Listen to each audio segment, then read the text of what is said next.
Hello my people, welcome back to Igbo Language Simplified. Today we want to learn the Igbo word starting with J. Okay, let's begin.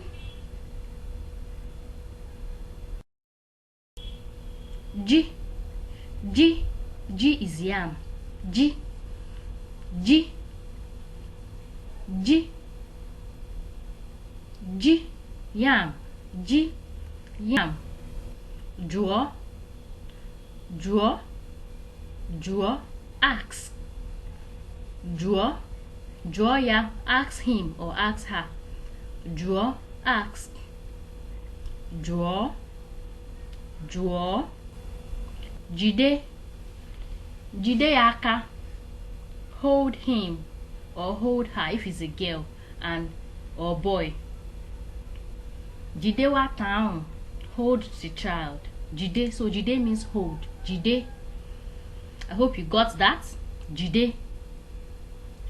Jide. Jide.